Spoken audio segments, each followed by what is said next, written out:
Hello, hello! Welcome back to Top 10 Nerd. I am your brand new host, Jason Byrne, and I am bringing you the latest Top 10, starting today with the Top 10 Dumbest Superpowers You Did Not Know Colossus Had. And you can always find me at my Instagram at JasonGoesSomewhere if you want to keep in touch. Now, let's get started with our first power. Number 10.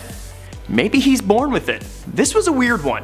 So, in the X-Men universe, mutant powers generally manifest around the time of puberty. But, according to the promos Fox made for Days of Future Past, Colossus was born with his powers due to being exposed to the fallout from the Chernobyl disaster. So, this means that even as a baby, his mother would have given birth, nursed, and, I can only assume, changed dirty diapers filled with ball bearings for a weird metal baby. Then again, he doesn't need to eat in his metal form, so maybe he didn't digest anything, and I'm thinking way too hard about this. I don't know how I feel about this movie universe. Point is, being born a metal baby? Kinda dumb. Number 9. While Colossus' metal body is generally indestructible, in the events of World War Hulk managed to bend Colossus' arm backwards, effectively disabling Colossus and trapping him in his metal form. Now obviously, if Hulk bent any human arm backwards, they'd snap like twigs. But with Colossus, we have someone who is stuck with his arms pointed backwards until someone fixes them, which generally requires a mutant who can superheat them and another mutant who can bend them back into place. What's the opposite of a healing factor? Because that's what Colossus has. Number 8. He was Mr. Sinister. Maybe. The Earth X comic series features a Colossus that states to Nightcrawler that at one point, he was Mr. Sinister who went back in time to manipulate members of the X-Men. Thing is, assuming that was actually the case, that fact doesn't really amount to anything. All we end up with is a Colossus who has the powers of Mr. Sinister and doesn't do anything with them. And considering this series takes place in the alternate reality of Earth 9997, we'll likely never really see this plot point go anywhere. Ah well.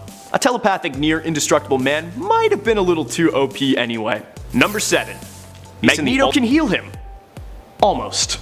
In Uncanny X-Men number 212, after being injured by Riptide, Colossus succumbs to his injuries and collapses to the ground, while still stuck in his metal state. Rogue offers to absorb his powers and change him back to a human, but does not, as the shock of his injuries might kill him. Magneto, a temporary ally of the X-Men at the time, proceeds to attempt to heal Colossus, and while he is successful at repairing his injuries, the process leaves Colossus paralyzed, which renders Colossus' primary ability kind of obnoxious for any healthcare professional, especially considering Magneto isn't usually on his side. So let's hope no one hurts Colossus too bad.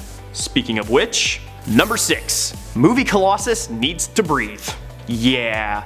Look, I am not going to gripe with what is unquestionably one of the most fun comic book movies probably ever, but there is a weird moment in Deapool where Angel Dust chokes Colossus, and it works. So the movie Colossus has all these powers to turn everything on him into metal, including his gentlemanly bits, yet his lungs remain organic? Kinda weird, especially since Colossus has been used in the comics as a go-to guy when there's no oxygen available. Bizarre choice, but hey, it's a comedy, so let's not take this too seriously. We'll just hope that he doesn't smoke. Number 5. Weaker metal eyes. While Colossus is able to turn the entirety of his body into a near indestructible metal, the same cannot be said for his eyes. While they do turn into metal, they don't turn into the same kind of metal, so they're a highly vulnerable pressure point for him. And they've been used to disable him, like his fight with Sam Wilson in Ultimate Nightmare number 5, who, after being grabbed by Colossus, decides to poke him in the eyes. Not exactly a great weakness for a guy who likes to pick stuff up.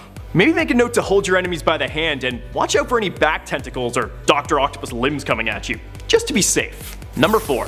He can kiss Rogue. Yeah, this was a weird one-off. So, in X-Men number 100, in a lull between the relationships Rogue and Colossus had with other characters, a romantic moment occurred between the two which led to a sweet kiss. And as any Rogue fan should know, this almost always leads to pretty bad results. But this time, nothing happened. Which you would think, hey, this is perfect. Someone can be with Rogue risk-free. But this never really amounts to anything, which is a shame, because they're a cute couple. Alas, their love is never meant to be. Rest in peace, Rogue Colossus.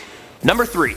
Full metal body, full human strength. So, in Ultimate X-Men 94, it's revealed that initially, Colossus did not possess super strength when turning into his metal form. As a result, he couldn't move, making him nothing more than a strange statue. So, to fix this problem, Colossus starts taking Banshee, a substance that acts as something of a steroid for mutants. The problem is, this turned Colossus into a drug addict, which, as anyone will tell you, is really not good. Thankfully, Colossus retained his powers after he stopped using Banshee, so he no longer has any motivation to be an addict, but this is a pretty crummy superpower when you consider what he has to do to make it functional. Good thing he didn't get his powers as a baby in this universe.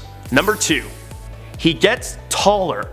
Look, being tall is great. Speaking as a perfectly even 6-foot man, there is no downside to being above average height.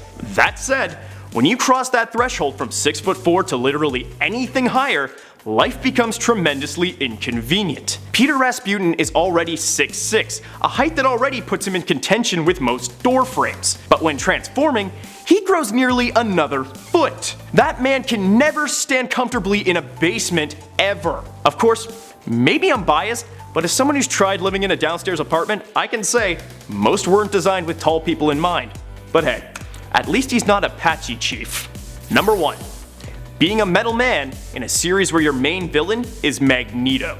Look, for most intents and purposes, Colossus's powers are awesome, but the problem is, he exists in a universe with this guy, which makes him a complete liability when what is arguably the most famous X-Men villain decides to show up. Kinda makes all that super strength and bulletproof body a bit unusable when the guy you're up against can bend, warp, and literally pin you to a wall with nothing more than a wave of his hand.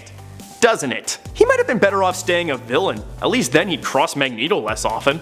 Oh well, I still love you, Colossi. And with that, we've completed our top 10 of Colossus' dumbest superpowers. Hope you enjoyed this video, and if you have a better suggestion for a dumb Colossus power, by all means, let me know in the comments. I'd love to see how far this can go downhill. Until then, thank you for watching, and if you enjoyed this content, remember to hit subscribe. Have a good one.